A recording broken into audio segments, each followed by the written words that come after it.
While rock climbing, the man glanced up at the sky and was shocked to see someone plummeting from above, crashing directly onto their climbing rope.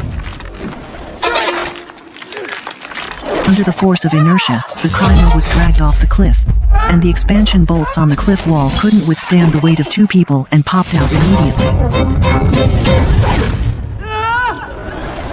If not for the partners' sufficiently secure anchor holding all three of them, everything would have ended in an accident and 3 deaths. Even so, the 2 climbers still had a tough time. From a distance, the 3 looked like candied fruit skewered on a stick, dangling from the cliff face. Thankfully, this was a national forest park, so after an emergency call was made, police and rescue teams arrived quickly and brought the 2 climbers to safety. As for the female corpse that had fallen, Officer Cooper from the Criminal Investigation Division was responsible for it. As soon as he arrived, he praised the forest rangers highly. The scene was now trampled with footprints from all the people coming and going, making it impossible to identify any traces left by the victim. Then Cooper asked the 2 climbers about the situation, but of course they knew nothing. When Cooper asked about the location of the young woman's body, Ranger Naya informed him that it was still suspended in midair, with dark clouds gathering overhead and rain likely on the way. Helicopter rescue and search teams wouldn't be able to operate in such conditions. Upon hearing this, Cooper immediately secured a safety rope to himself, then slid down alone using the tripod set up on the cliff.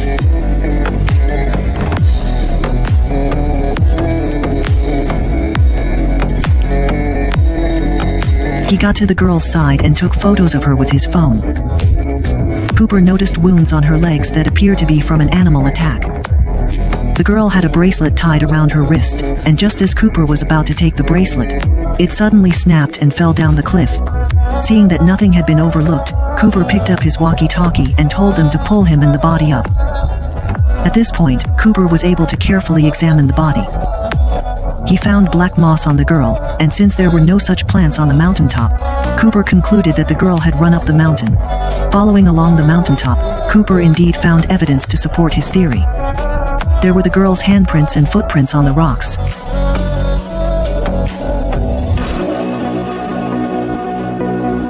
After bringing the girl to the morgue, the medical examiner performed a basic cleaning of her body. Everyone then discovered that she actually had a tattoo on her hand that looked like an X, and the golden substance on it was determined by the medical examiner to be gold, enough to prove that the girl came from a privileged background. Cooper looked at the girl's feet and could clearly see that her big toe was worn, which indicated she had been wearing shoes that didn't fit.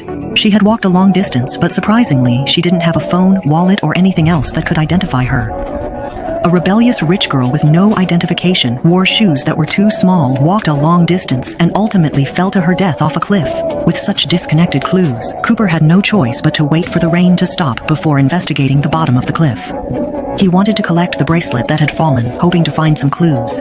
After a careful search, Cooper finally managed to gather all the pieces of the bracelet, and only then did he feel at ease returning home to sleep. The following morning, Cooper was awakened by Naya knocking at his door. It turned out Naya had been sent by the park management to help. The case had now escalated, causing park ticket sales to plummet, so management wanted the case solved quickly to restore the park's profits to normal. However, Cooper wasn't enthusiastic about having Naya as a helper. He left a saddle for Naya, saying that this would be their transportation for the day, and that their goal was to find out the girl's identity. But Naya was very puzzled as to why they weren't driving to check the hotels and campsites one by one. It's got 5 separate highway entrances, bringing in over 100,000 people a week, so if you want to canvass, you go right ahead. In this untamed wilderness, traveling on horseback is often much faster than by car. Since they found the girl's hand and footprints yesterday, Cooper prepares to continue searching further down. He discovered a small cabin. As soon as they reached the cabin door, they saw the bloodstains left by the girl. Cooper opened the door and saw a blood-stained piece of rope. Cooper notices some newly etched markings, but unsure of their meaning, he takes pictures with his phone to document them. Meanwhile, Naya was busy too, searching everywhere for clues. Hearing a noise outside, she opened the door.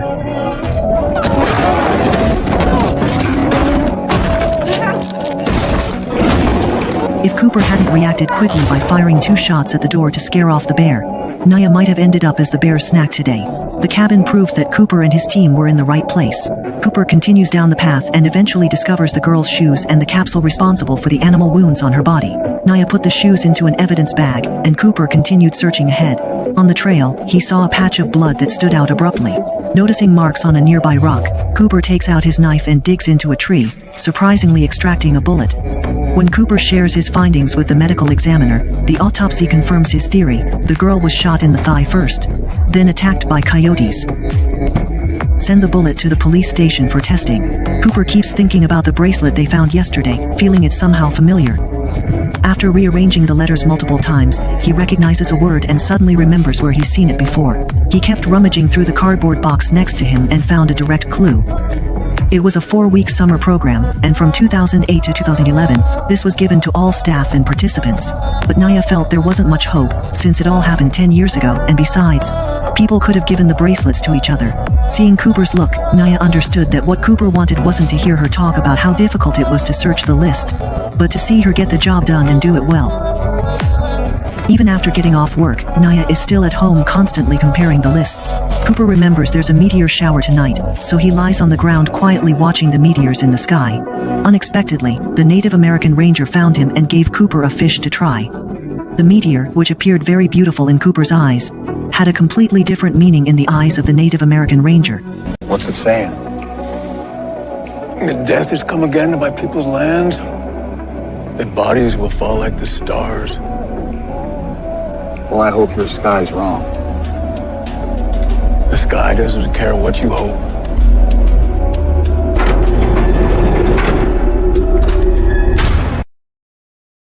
While swimming, she made a new friend who had a pale complexion. Terrified, she screamed and immediately called the police. But unexpectedly, this turned out to be a serial murder case. The first case was a girl falling off a cliff. It was classified as a homicide because Officer Cooper found a bullet that had struck the girl before she died. The medical examiner confirmed the bullet's trajectory during autopsy. But the girl didn't have a phone or any identification on her to prove who she was. The officer in charge, Cooper, could only reconstruct the crime scene to figure out the path the girl took up the cliff, hoping to find some clues about her identity along the way.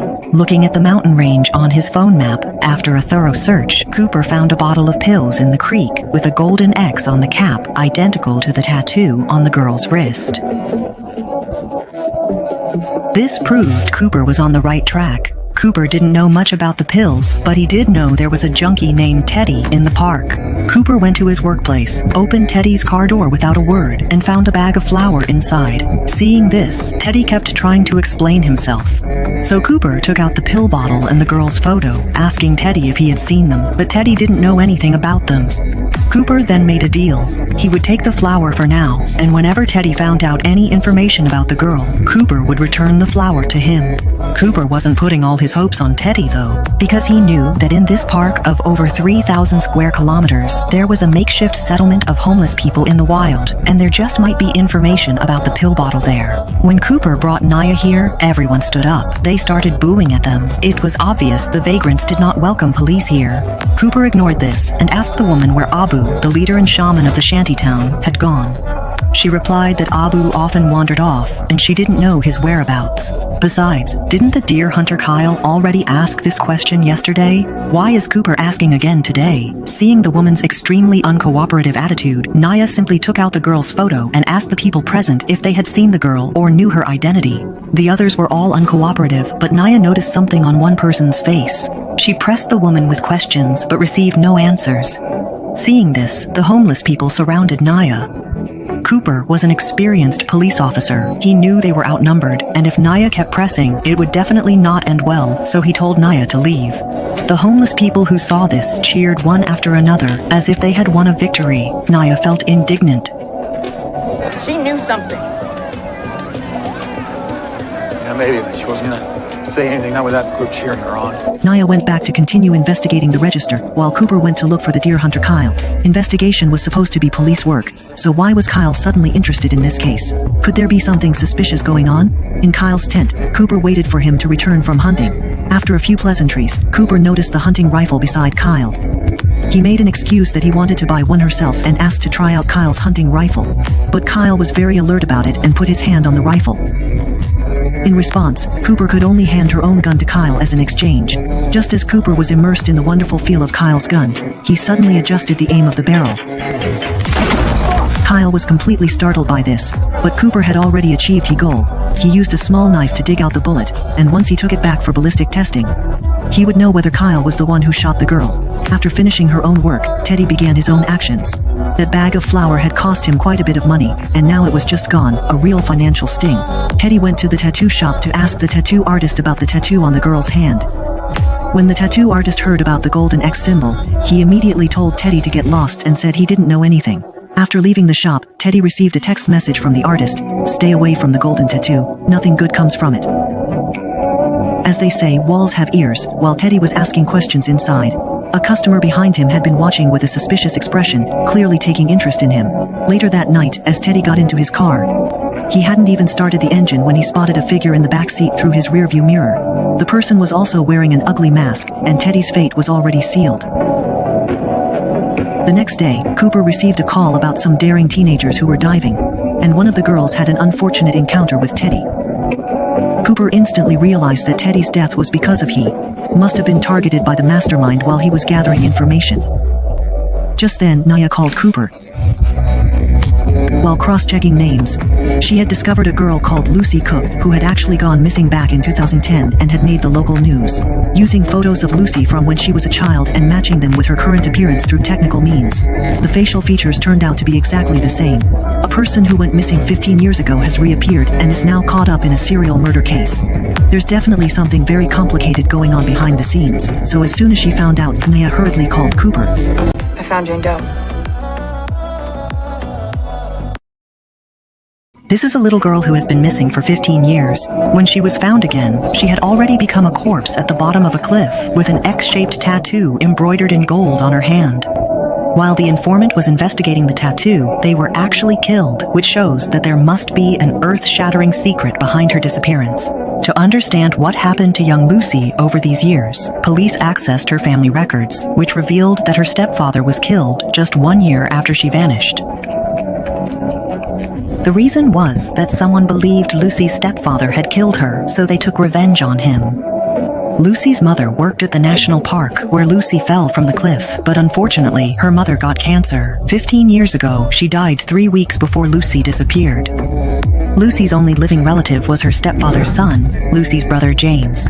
If Lucy had made contact with the outside world, the only person she could have contacted would be him. Detective Cooper and Naya visited James's apartment to investigate, but no one answered despite Cooper's persistent knocking. Just as Cooper was about to leave, someone came up from the corner of the staircase. Cooper watched as he walked from one end of the hallway to the other. When the man reached the emergency exit at the end, he tossed what he was holding and took off running. It was obvious that this man was James, the person Cooper was looking for, so Cooper hurriedly gave chase. When he reached the bottom of the building, he lost track of James. Gun drawn, Cooper carefully searched the area, noticing a cabinet where someone might be hiding. He quickly pivoted with his weapon ready, only to find James wasn't there. Cooper momentarily lowered his guard, a split second that would prove fatal. Put it down or I'll shoot! If Naya, who had stayed outside, hadn't shown up, Cooper would have ended up drawing blood today. It was only after restraining James that Cooper realized there had just been a big misunderstanding.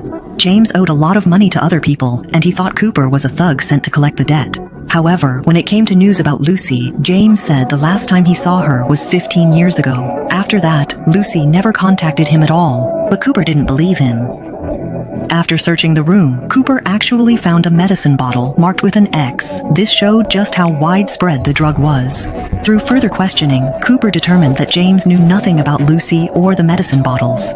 So he and Naya could only return to the park empty-handed. On the way, the forensic examiner sent Cooper the ballistic comparison results between the bullet from Hunter Kyle's gun and the bullet found in Lucy's body, showing that the two did not match.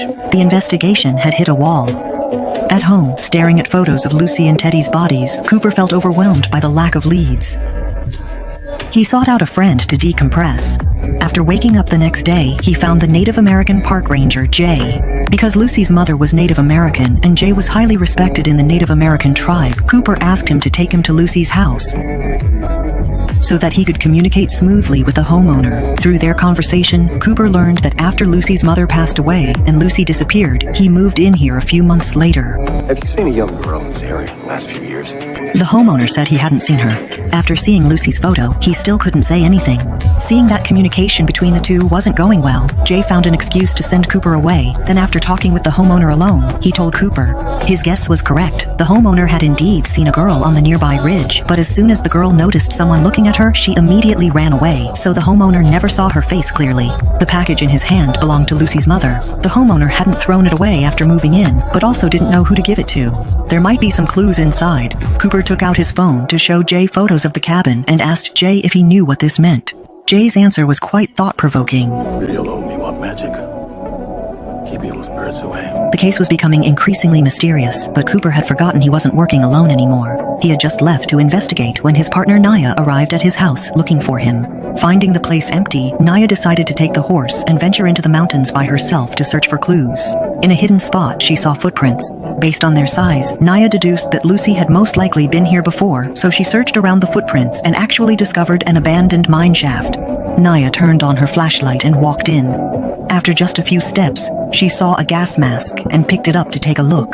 Based on how new it was, she could be sure that someone often brought her through the mine tunnel. As Naya pressed forward, she suddenly felt her foot slip into nothingness. The alertness on Naya's face turned into panic. Although she tried her best to grab the wooden frame in midair, she still fell into the mine shaft. When Naya woke up again, she felt pain all over her body and an overwhelming sense of despair. No one knows she is here now, and this park is over 4,000 square kilometers, so Naya can only rely on herself to survive. Talk about when it rains, it pours, and in this case, it literally was pouring. The forest rain came down in torrents, transforming the flat ground into a network of streams that merged together and flooded into the lower mine shaft. Naya's feelings right now were truly beyond words, especially as she saw the water at her feet getting deeper and deeper. In order not to drown here, Naya could only risk everything. Eyeing the extremely narrow passage nearby, she recognized it as her only hope. She removed her belt to avoid getting snagged on the rock walls during her climb. With flashlight in hand, Naya began crawling through the stone tunnel. With every second she moved faster, her chances of survival increased. Just as she was getting closer and closer to that glimmer of hope, Naya found that the passage suddenly became much narrower. Without thinking too much, Naya decided to take a gamble. She crawled forward desperately, only to find herself stuck between the rock walls. At this moment, Naya's cries for help went unanswered, no matter how much she called out to the heavens or the earth. This kind of despair is something most people can't imagine. Trapped in such a hopeless situation, all rationality abandoned her, and Naya broke down, sobbing like a child. But just then, Naya heard a familiar voice. It was actually Cooper who had come here. It turned out that after Cooper finished his work and returned home, he saw Naya's car and noticed that the horse in the stable was gone. With heavy rain still pouring outside, Cooper ventured out to find Naya. Since Cooper is a top-notch tracking expert, he followed the traces left by Naya and her horse. That's how Cooper arrived here. At this point, the water had already risen up to Naya's face. With Cooper's help, Naya finally managed to escape. Back home, Cooper couldn't take his eyes off Lucy's photo, wondering what she had been through all these years. 15 years earlier, after Lucy's mother passed away, her stepfather had made her cry with his harsh words. After returning to her room, Lucy quietly spoke to her stepfather. I want mommy. Then came the sound of things being smashed. Lucy carved the exorcism symbol onto the door with a small knife. Suddenly, she heard a noise from the window behind her. When she saw the person's face, Lucy's tears gave way to a smile. After that, Lucy vanished from the public eye. Who exactly is the person who took this lovely girl away? The man pried open the dead woman's eyes, squeezed some eye drops into them, and tried to use facial recognition to unlock her phone. But the phone didn't unlock. The forensic examiner guessed it was because the body had been left for too long and had become stiff. He then retrieved some formaldehyde and delicately spread it across the young woman's face. This would generate sufficient warmth to deceive the facial recognition system and gain access to the phone. Cooper was determined to unlock the girl's phone because he needed to find clues that might reveal her killer. In our last episode, we saw how Cooper's partner Naya had tracked down Lucy's trail and ventured alone into the mine, where she became trapped and nearly lost her life. After the rain had cleared, Cooper brought Naya back here again.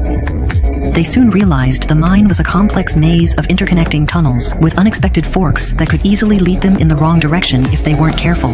When they checked one of the exits, Cooper found a familiar bottle marked with an X on the ground, which proved that the mine was being used by a drug cartel as a route for transporting pills. Then they continued to head out from there. Cooper saw a set of teeth. By the familiar dental inlays, Cooper recognized the identity as Abu, the leader of the homeless encampment. After searching this area, Naya found Abu's body. She discovered that Abu had been shot from behind, giving them a reason to return to the encampment. Bullshit, did a number on it. Cooper was backed by a substantial police presence. After carefully searching the area, the police also found the X-pill bottles. So Cooper decided to take everyone directly back to the police station to ask about information related to the pill bottles, as well as whether anyone knew the cause of Abu's death. After several rounds of questioning, someone finally revealed that the pill bottles in the camp were brought by someone named Jack. While Cooper was interrogating these vagrants, Naya was also questioning a particular person. At the arrest scene in the shantytown, it wasn't the police who discovered someone had slipped through the net. Instead, it was Naya who found him. On her previous visit, Naya had shown a girl Lucy's photo and sensed the girl might have information. This time she was finally able to have a proper conversation with the girl. From what the girl told her, Naya learned that a few years ago they used to live here together, until Lucy fell for a man. After that, she started disappearing every few days. What was the guy's name? Terces? That's what she called him. It's secret. It's spelled backwards. Thesis is not a good person. Ever since Lucy started seeing Thesis, whenever the girl met with Lucy, Lucy was either carrying loads of pills or large amounts of cash. Over time, the girl and Lucy drifted apart. However, a week before Lucy died, the girl had seen she at the trading spot. Following the girl's tip, Naya located the box where the pills were kept, but found it completely empty. After Naya and Cooper communicated with each other, Cooper decided to set up a sting operation. He monitored from a helicopter in the sky, while his colleague took Jack alone out of the police station for questioning and placed him in the deserted shantytown. Now Jack became Cooper's guide, because Jack needed to report to the people of the X group. Following in his footsteps, Jack finally found the X group's hideout. There were masks on the table here. It was obvious that one of them was the person who killed Teddy. After Jack finished informing and walked out of the hideout, he found Cooper and Naya lying in wait here. Jack had no choice but to become a key witness, providing Cooper with the information he wanted. Soon, a large team of law enforcement officers arrived here. With strategic planning against the unsuspecting criminals, plus superior police equipment, the X group was taken down and their leader captured alive. However, when Cooper inquired about Lucy and Abu, they revealed that Abu had stolen a significant number of pills and was killed for it. As for Lucy's death, no one seemed to know anything. By reading the leader's expression, Cooper felt they were telling the truth, and as for Lucy's boyfriend Thesis, no one knew who he was either. Cooper realized there was still someone lurking beneath the surface. Since Lucy's backpack had been discovered at X Group's camp, Cooper searched it thoroughly and found a phone hidden at the bottom. Now Cooper could only give it a try. In the morgue, it was almost as if Lucy knew Cooper was working to clear her name. Eye drops trickled from the corner of her eye, resembling Lucy's own tears. This young girl, as delicate as a flower, left this world before experiencing its beauty. It's a stark reminder of how fragile life can be. After unlocking the phone, Cooper found that there was no SIM card inside. Both the contacts list and social media apps were completely empty, with only Lucy's photos and videos stored in the gallery. He casually opened one of them. In it, Lucy danced like a woodland fairy, spinning and leaping joyfully. She got along very well with the animals here, living together in harmony in the forest. Like any young girl, Lucy had her moments of vanity too. Facing the camera, she kept looking for the perfect angle so she could capture her most beautiful moment. But these were of little use in solving the case, so Cooper swiped to the next video. Stop that shit. Quit fucking around. Fucking blood. Cooper paused the video and saw such a familiar face. He hadn't expected to see the deer hunter Kyle here. He'd been investigating this case all along. Yet Kyle still dared to show up frequently as if nothing had happened. Cooper was filled with rage. After calling Naya to explain the situation, he grabbed gun and headed to Kyle's turf, observing with binoculars. By following the plume of smoke in the sky, Cooper successfully found Kyle's tent. He approached with his gun drawn, only to find that no one was there. Cooper searched through the tents one by one. In one of them, Cooper found the X-pill bottles placed in black bags, which proved the authenticity of Lucy's video and what her friend had said. But before Cooper had a chance to investigate, gunshots suddenly rang out. A burst of blood blossomed on his body.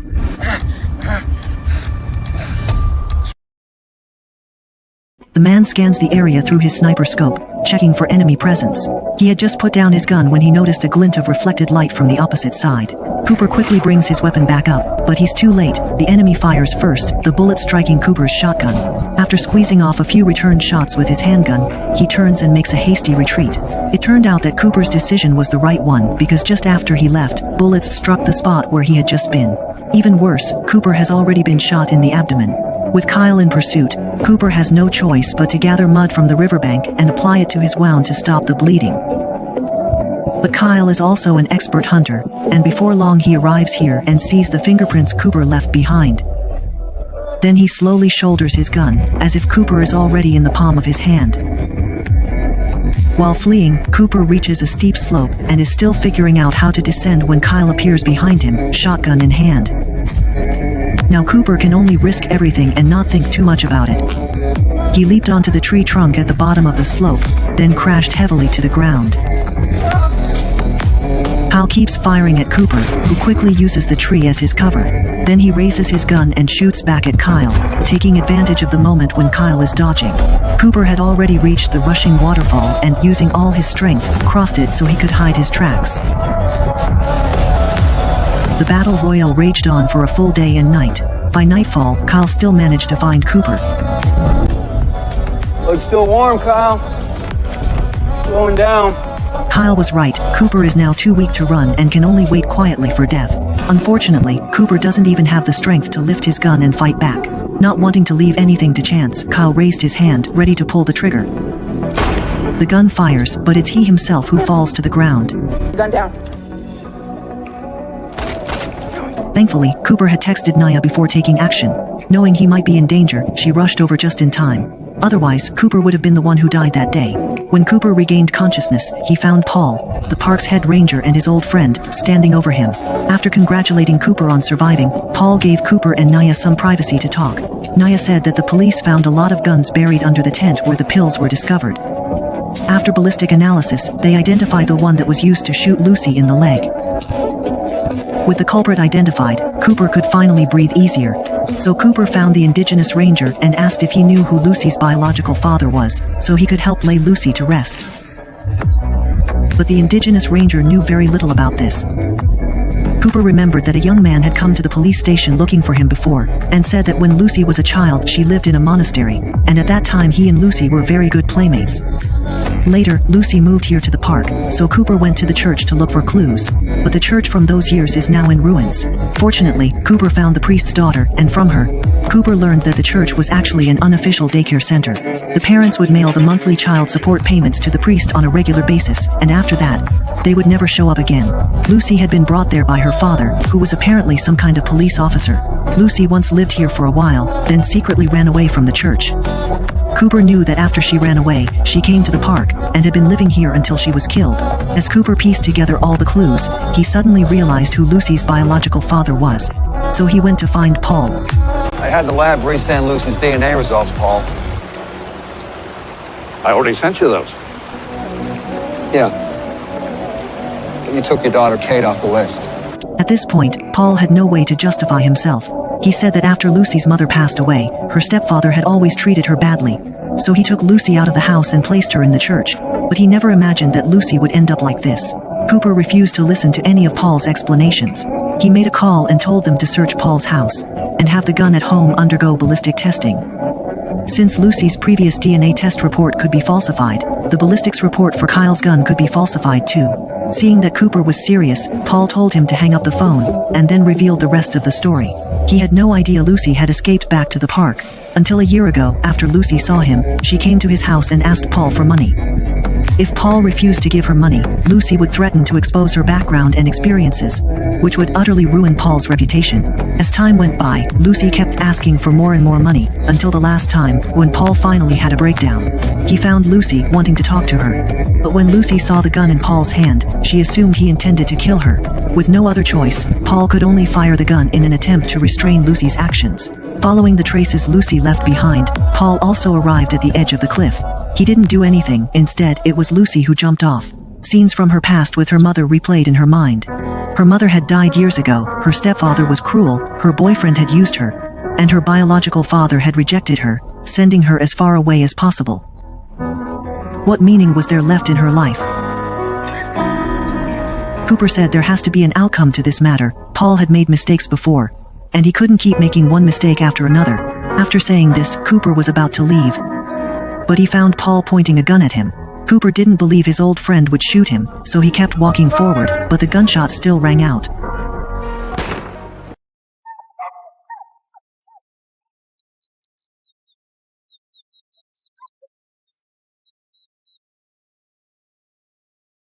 The indigenous people dressed Lucy in her favorite dress. With Cooper present as a witness, they scattered her ashes toward the mountains, allowing Lucy's spirit to find its way to a peaceful resting place. When Naya was knocking on Cooper's door, she saw the note that Cooper had left for her.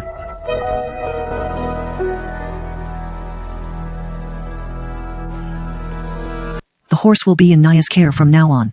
This land is filled with countless stories, and Lucy's case is just one chapter among many. But Cooper knew that he no longer belonged to this land. He now wants to go out and see the world, to make his life richer with more wonderful experiences.